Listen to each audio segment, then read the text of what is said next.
The declaration arrived the way empires like to do everything: loud, ceremonial, and dripping with self-importance.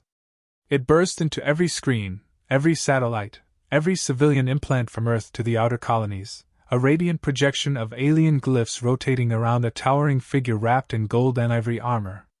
The being's many eyes glittered with inherited arrogance.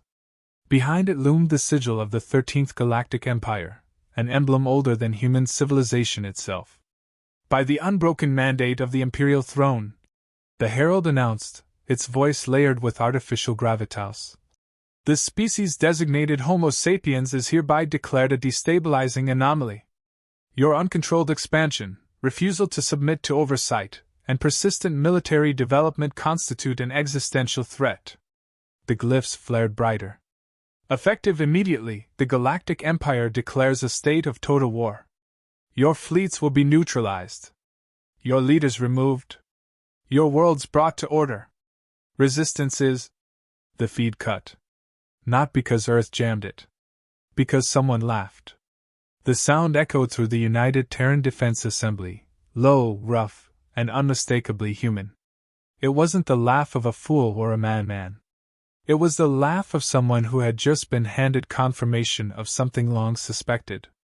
Admiral Marcus Hale leaned back in his chair, boots scraping lightly against the polished table. His uniform was old-style, functional, unadorned, no medals displayed. His face bore the permanent creases of vacuum burns and bad decisions survived. "Well," he said, voice carrying easily through the stunned chamber. "They finally said it out loud?" Around him, the room stirred. Generals exchanged glances. Fleet marshals exhaled. One woman actually smiled. General Aisha Kincaid folded her arms. "Took them long enough. I was starting to think they'd just keep poking us with concerned inquiries until the sun went cold." A junior strategic aide, barely 30, still believing in neat lines and rational actors, stood halfway out of his seat. "Sirs, ma'am, this is a declaration of extermination. The Empire has wiped out entire species for less." Hale turned slowly, eyes sharp but amused. "Son, do you know how many times humanity's been declared finished?" The aide hesitated. "No, sir." "By our own kind?" Hale asked. "Couple thousand." "By nature?" "Every ice age." "By disease?" "Every century." "By war?" He shrugged. "We're still here." The chamber's lights dimmed as tactical overlays activated automatically. Red icons bloomed across the star map, Imperial fleets massing, hyperspace corridors lighting up like veins before a stroke. Kincaid studied the projections with professional calm. "They're coming in force. 10, maybe 12,000 capital ships. Old doctrine. Big hammer." Hale nodded. "They always lead with weight. Makes them feel safe." The aide swallowed. "Sir, should we issue a response?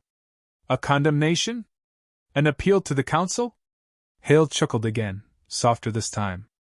"Oh, we'll respond. Just not with words." Far from Earth, in the marble halls of the Galactic Council, applause filled the air. The declaration had gone perfectly. The human feed cutting early was interpreted as panic, technical failure, emotional overload. Imperial analysts congratulated one another. "Primitive mammals," one strategist scoffed. "Loud. Divided. Emotionally reactive. They argue with themselves more than they fight us," another added. "This will be brief." What the Empire didn't see, what their models never accounted for, was what humanity did when it stopped arguing. Within minutes of the declaration, Earth went quiet. Civilian networks rerouted without protest. Stock markets froze by prearranged consensus. Entertainment feeds vanished, replaced by emergency signals so calm they felt routine. Buried shipyards, written off by alien observers as abandoned relics, came alive. Asteroid belts cracked open, revealing steel skeletons that had waited decades for activation codes. On Luna, ancient dry ducts rotated for the first time in a generation. And beneath the Atlantic Ocean, past pressure zones that crushed alien probes like tin toys, a vault older than any living human unsealed itself. Inside, machines woke up angry. Admiral Hale stood as the assembly cleared. The laughter was gone now. In its place was focus, the dangerous kind. Status, he said. A hologram flickered to life beside him. All red protocols confirmed. Civilian evacuation routes green. Black fleets are deploying. Kincaid raised an eyebrow. All of them? Hale smiled thinly. No. Just the ones we're pretending don't exist. The aide lingered, pale. Sir, why were you laughing? Hale considered him for a moment. Because for the first time in a long time, they've made the mistake of thinking they know us.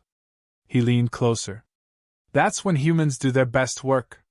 At the edge of the Sol system, deep space sensors detected the first Imperial advance elements, gleaming, symmetrical, confident. Their hulls reflected starlight like polished bone. Their formation was flawless. They broadcast surrender demands on every known frequency, complete with translations, hymns, and legal justifications stretching back 10,000 years.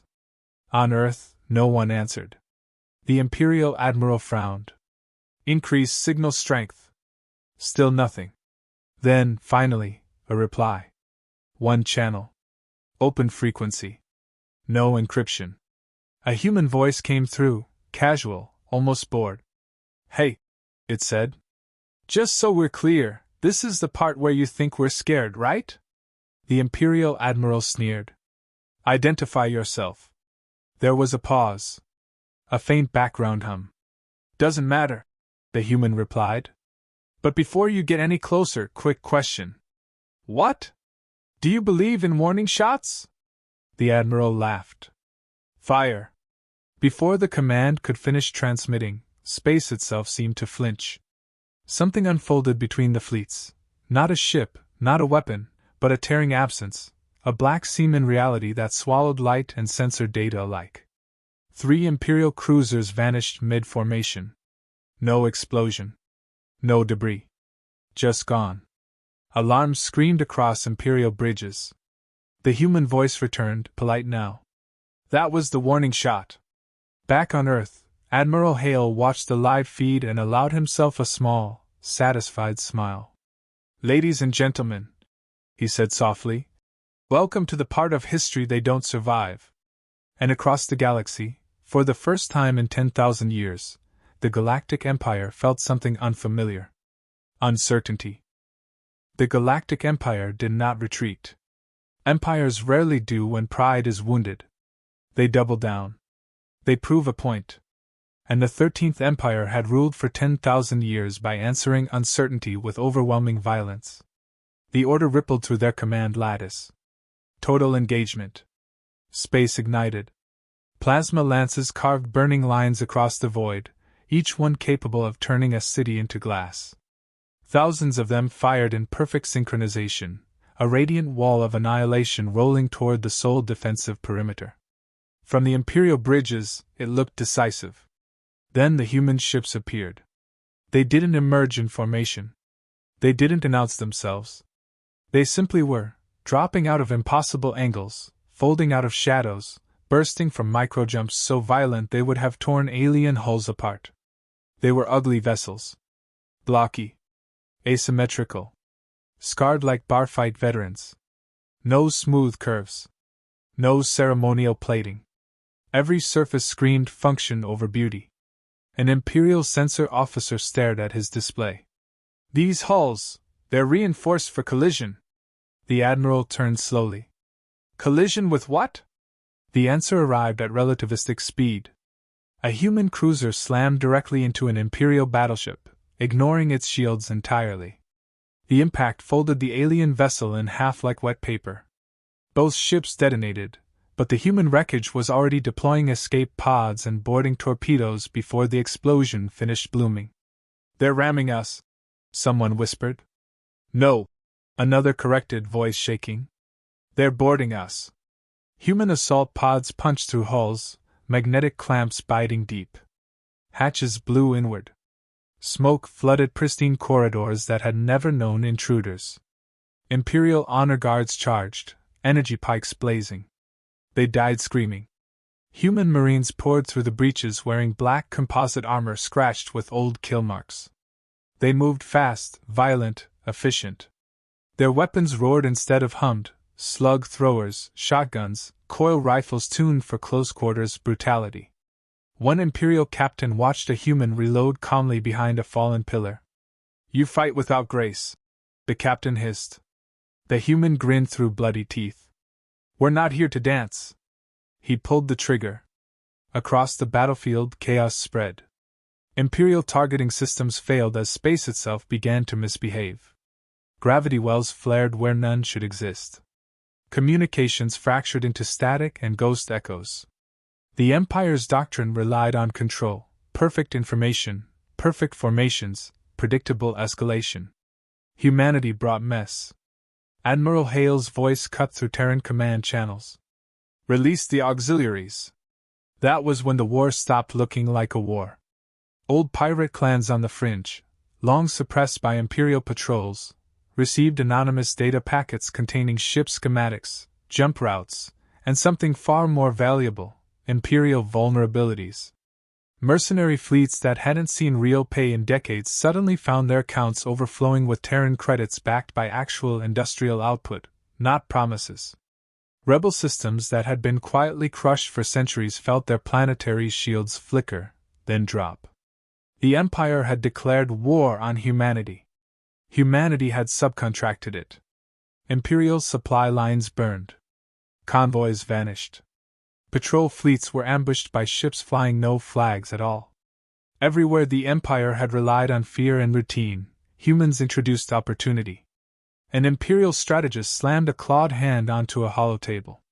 "They are not fighting as a single power. This is not war, this is anarchy." "No," his counterpart replied hollowly. "It is contagion." Back in Seoul, General Kincaid watched casualty reports scroll by, high, brutal, unacceptable by any civilized metric. She smiled grimly. "Pull back the vanguard," she ordered. "Let them think we're bleeding." A commander hesitated. "Ma'am, we're winning." "I know," she said. "That's why we stop." Imperial sensors confirmed it minutes later.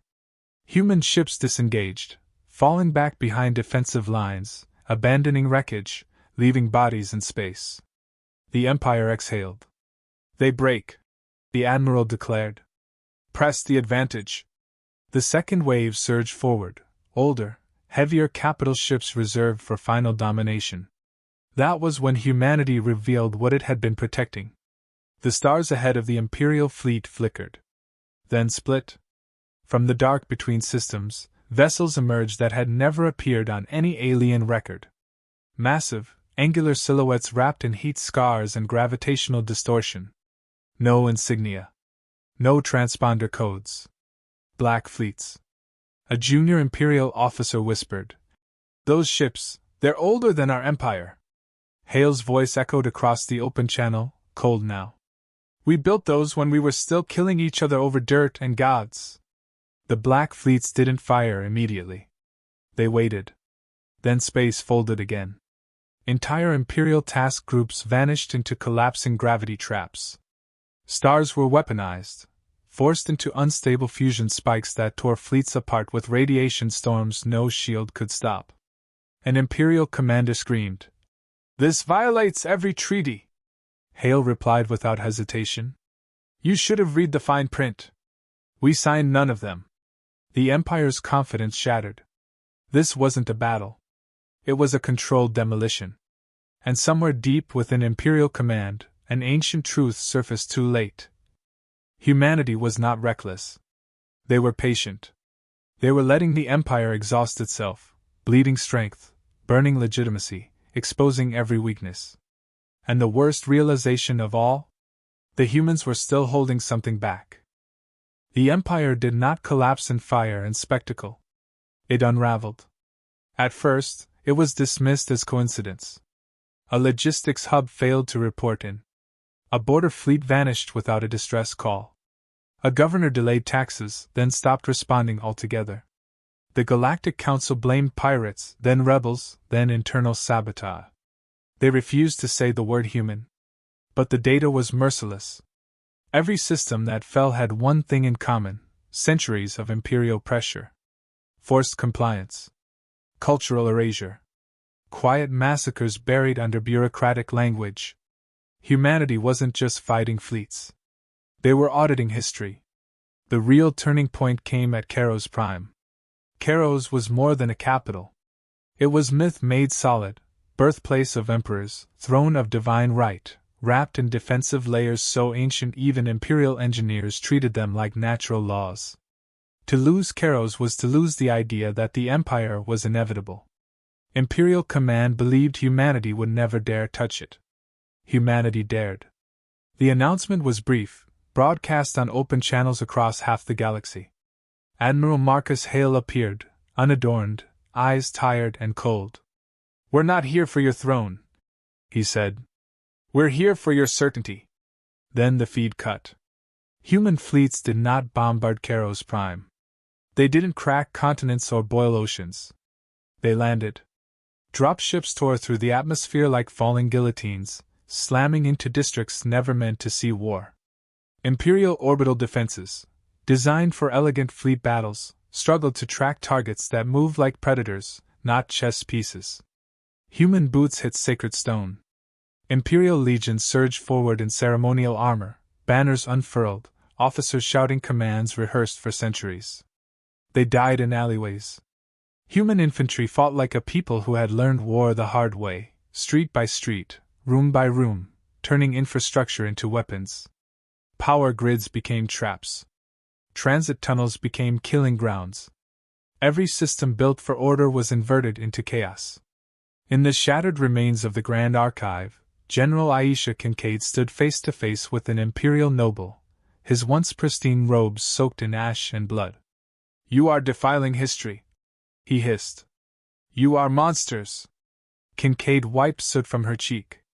"No," she replied evenly. "We're the footnote you pretended didn't matter." She left him alive. Humanity always left witnesses. Something unexpected followed. Imperial civilians, dockworkers, engineers, clerks, began to defect.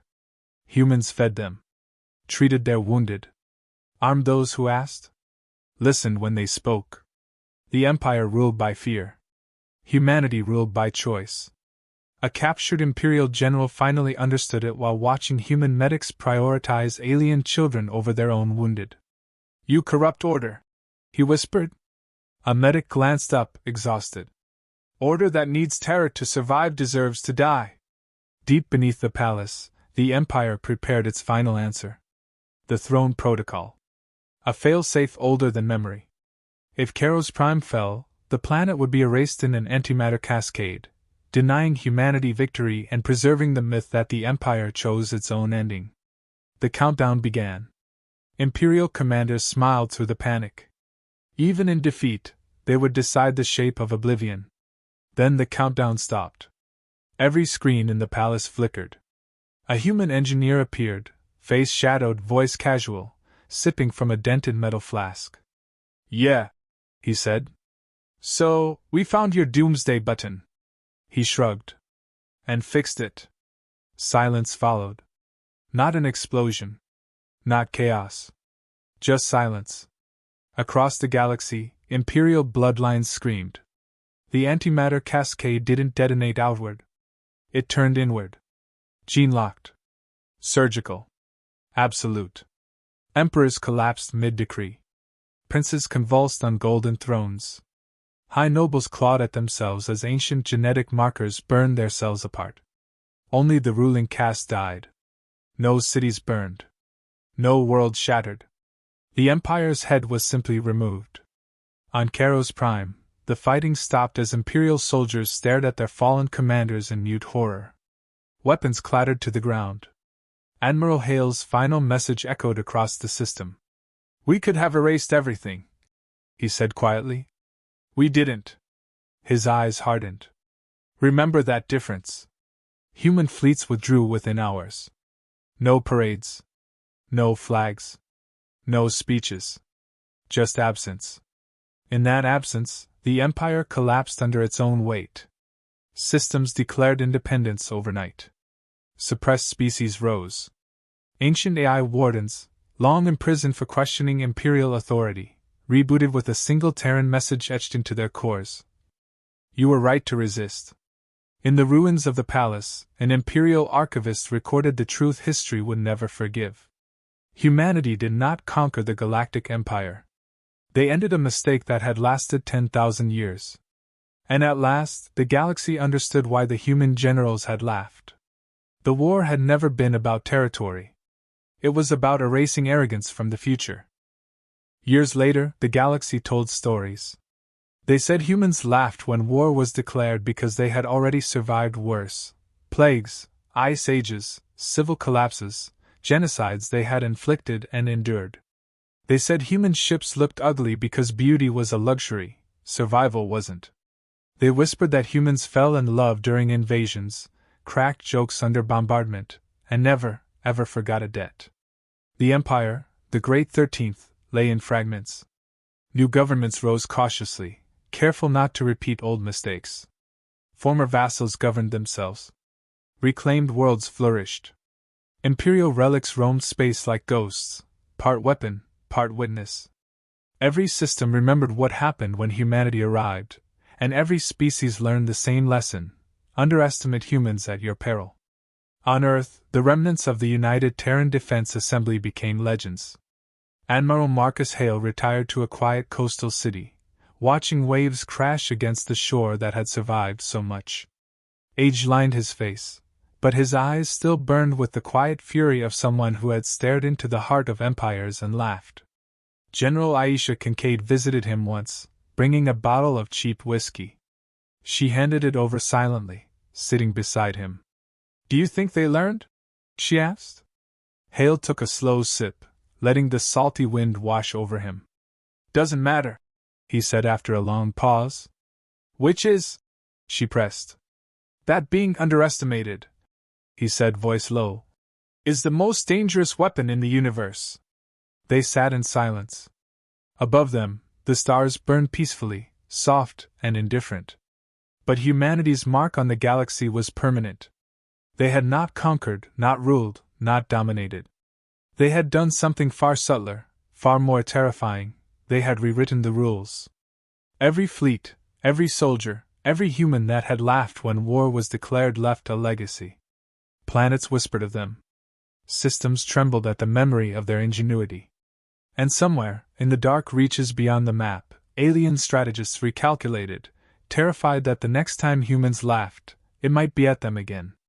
For humanity, the war had ended, but the lesson remained: when invited to conflict, they arrived not merely to fight, but to be unforgettable. And the galaxy would never forget.